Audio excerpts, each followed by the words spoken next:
Basta kay Sir Rojan, ibang klase. Let's go! Okay, welcome ulit sa ating klase. Sa video na to, pag-uusapan natin ng Article 1198.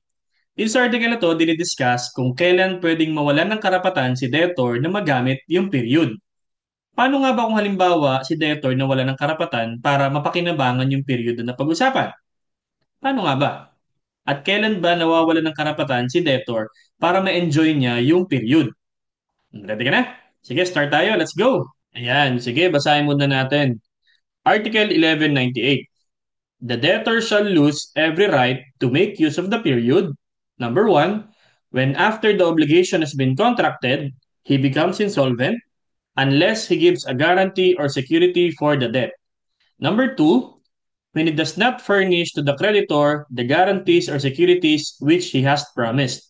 Number three, when by his own acts he has impaired said guarantees or securities after the establishment, and when through a fortuitous event they disappear, unless he immediately gives new ones equally satisfactory. Number four, when the debtor violates any undertaking in consideration of which the creditor agreed to the period. And number five, when the debtor attempts to abscond. Ayan.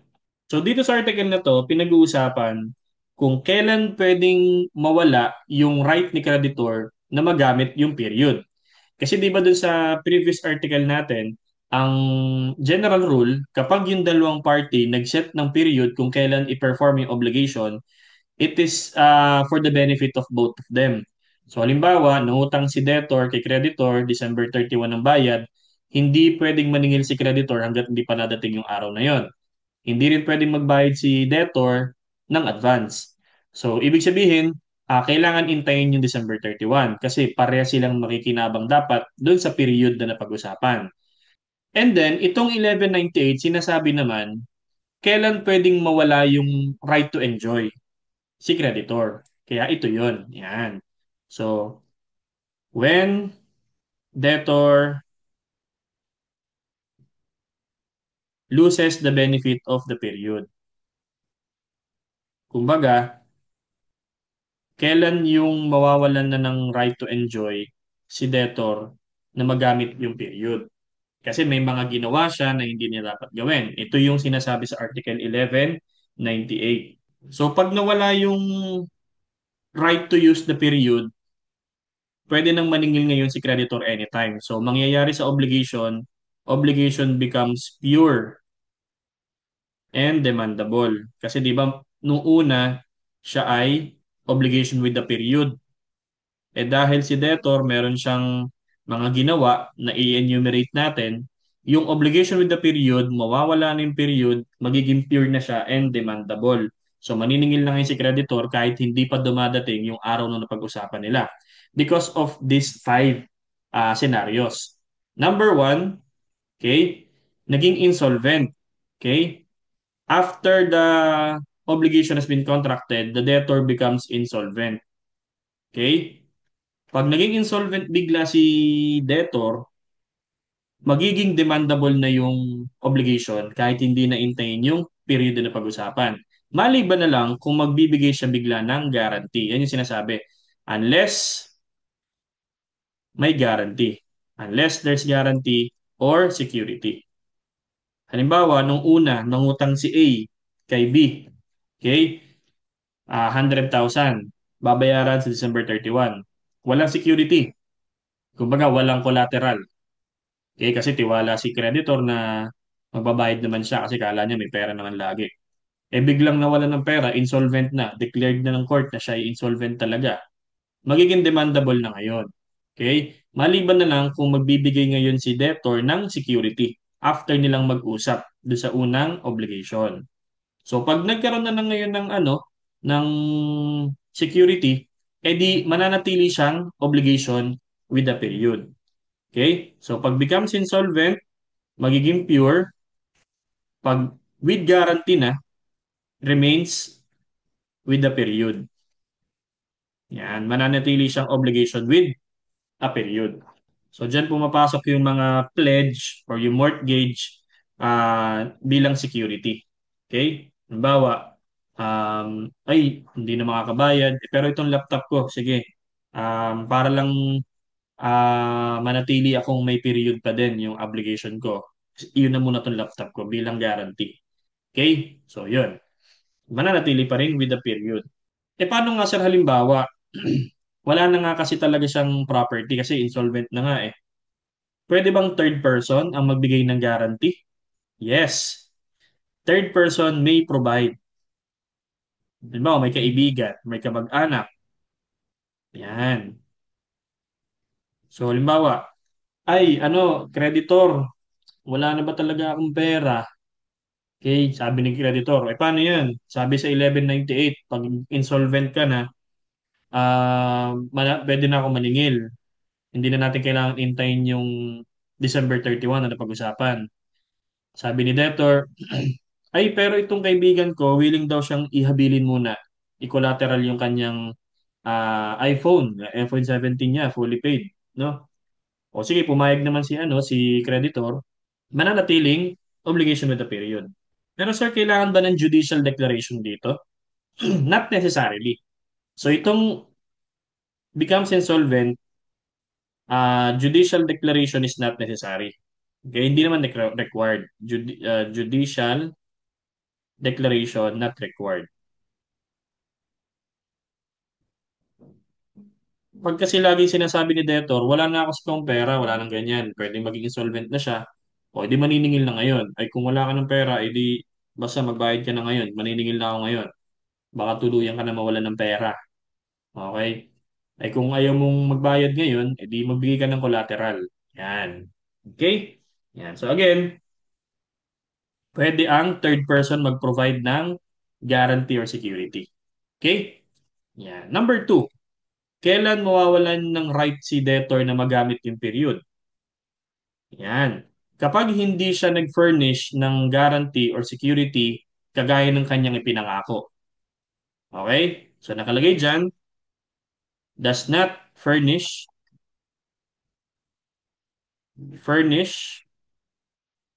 guarantees or securities as promised. Yung bang dun pa lang sa stage ng pag-agree nila, stage of contract, dun pa lang sa time na nag-uusap sila, nangako na siya na may collateral. Nung nagsimula na, hindi pa rin siya nagbibigay. Hindi siya nag-furnish. So, yun. Mawawala na yung period.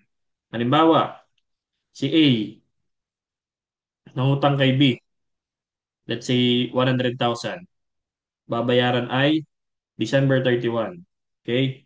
So, payable on December 31, 2025. Okay? Tapos sabi ni A, B, pautangin mo nga ako 100,000. O bilang patunay na magbabayad ako, gagamitin kong collateral muna yung sasakyan ko. Okay? So yung kanyang sasakyan, isa-shuttle mortgage within 1 month, no? Ipaparehistro niya yung mortgage na yun. Let's say matatapos na yung 1 month na sinasabi, hindi pa rin siya nag-execute ng shuttle mortgage. So dahil doon, nangako naman siya magbibigay ng mortgage, isa-shuttle mortgage niya, ipaparehistro niya, hindi niya ginagawa, no? Hindi niya tutuparin yung December 31. So maniningil siya anytime. Magiging demandable na rin yung obligation. Kasi nga, nangako siya na magbibigay siya ng guarantee, wala siyang ginagawa, no? So, umasa ka dun sa pangakong yun, kaya mo siya pinautang, hindi natutuloy, hindi siya nagbibigay ng guarantee, sisingilin niya ngayon yung utang anytime. Okay? Ayan. Number three, pangatlong senaryo kung saan mawawala na ngayon yung right na debtor na magamit yung period is kapag may nagawa siya na nasira or na-impair o bumaba yung value nung guaranteeing binigay niya after the establishment. So by his own acts,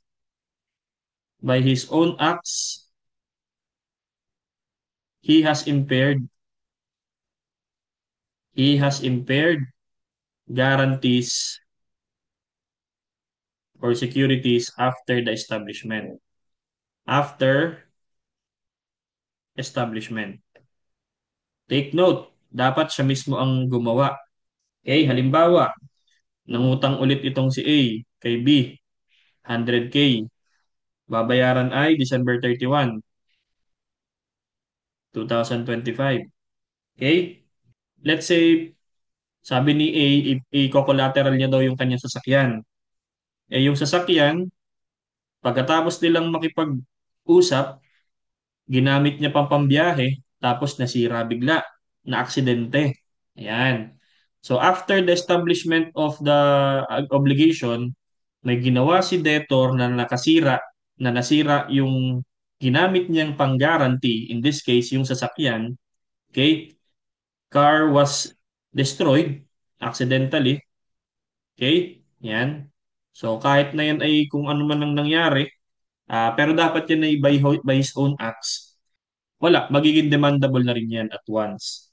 Maliban na lang, okay, kung magbigay siya ng panibago na equally satisfactory. Unless gives new one equally satisfactory. Kung sa tingin niya may pwede siyang ipalit na katulad yung halaga nung kanyang binigay na una, pwede naman, mananatili pa rin with a period. Okay? Pero kung wala siyang may bigay na katumbas nung halaga nung ginamit niyang pang-collateral ng una, wala. Magiging demandable na yan. Para sir kung halimbawa, due to fortuitous event, yan, nakalagay dito, or when through a fortuitous event they disappear. So ibig sabihin, kahit na kasalanan niya or kahit na fortuitous event, kailangan pa rin yung magbigay ng panibagong guarantee para manatiling with the period yung obligation. Okay? Ayan. Kung hindi siya makapagbigay, hindi pwedeng sabihin, fortuitous event, ang general rule natin, di ba? No one shall be liable. Hindi naman kasi liability yung pinag-uusapan, kundi yung guarantee. Pag hindi siya nakapagbigay ng bagong guarantee, kahit na in a fortuitous event, magiging demandable na yung obligation by his own acts or fortuitous event or fortuitous event. Yan. Magiging demandable na yung obligation. Yan. So magiging demandable yung obligation unless ito yon magbigay siya ng bagong katumbas na halaga na guarantee. Okay? Yan. Okay, malinaw tayo dun ha. Ulitin natin sa number 3. May ginawa siyang acts na ikinasira nung kanyang binigay na guarantee. Okay? O kaya naman, kahit hindi siya may kasalanan, fortuitous event, nawala, kailangan niyang magbigay ng panibago kung gusto niyang ma-enjoy yung period, lalo na kung malayo pa. Bawa, January 1, January 2, nawala agad. Tapos December 31 pa yung bayad. No? Eh kung ganun pa kahaba yung pwede mong ma-enjoy na period, magbigay ka ng panibagong guarantee para ma-enjoy mo pa yung period. Kung hindi mo kayang gawin, yan, mapa-own acts mo yan, mapa-fortuitous event, demandable at once na yan. Okay? Kaya kailangan mo magbigay ng panibago. Number 4, okay, kung saan mawawalan si debtor ng right to enjoy is kapag nagkaroon ng violation. So, violates undertaking. Meron siyang ginawa na labag doon sa napag-usapan nila. Okay? Yan. Halimbawa, sabi ni A kay B, B, pautang naman ako 100,000. Kaya bayaran kita sa December 31, 2025. O walang collateral na nakalagay. Sabi, o sige ha, kahit wala ka ng collateral, usapan na lang natin, bawal kang manigarilyo. Not allowed to smoke cigarette. Okay? Bawal kang manigarilyo hanggang December 31. Okay? Kung malapit ka ng magbayad, let's say November 1, bigla ka nanigarilyo, yan, magiging demandable na yan. Yun yung ibig sabihin ng undertaking. Okay? So, hanggat hindi ka pa nagbabayad, bawal kang manigarilyo. So, hanggang December 31, kung kaya mong tiisin, okay, sige. Okay? So, kaya pinautang. Pero pag nag-violate siya nung undertaking, nung napag-usapan nila kung bakit siya pinautang, magiging demandable na yan. Okay? So, demandable and magiging pure na. Okay? O kaya naman halimbawa, Pinautang ni B si A. Sabi ni B, sige, pautangin kita ha. Basta wag mong ipansusugal to sa casino ha. Pag nakita kita sa casino, sisingilin kita agad. Bukas. Bukas sa bukas. Eh, natagpuan si A, naglalaro ng slot machine. Okay? Oh, pag may nagpakita kay B na si A nga ay pumasok ng casino, right there and then, bukas sa bukas, maniningil agad siya. Magiging demandable na yung obligation. And finally, number five, kapag si debtor attempts to abscond. Yan. Ano ba ibig sabihin ng abscond? Okay? Pag sinabi nating abscond, tumakas, escape, sinubukan niyang takasan yung kanyang obligation, evasion. Yan, to evade obligation. Kasi pag sinubukang takasan yung obligation, this is a sign of bad faith. Okay? Yan. Pag si debtor, tinangka niyang mag-evade ng kanyang obligation or takasan yung kanyang obligation, that's a sign of bad faith. So the period will now become pure and demandable. Hindi naman kailangan na talagang actually tumakas siya in order na para mawala yung benefit ng period. Sufficient na yung intent. So intent is sufficient. Hindi naman necessarily kailangan actual. Okay? Kasi pag sinabing abscond, secret, palihim. Okay? And parang secret and hide. No? Gusto mo magtago. Halimbawa, si A nangutang kay B 100,000. Babayaran December 31, 2025.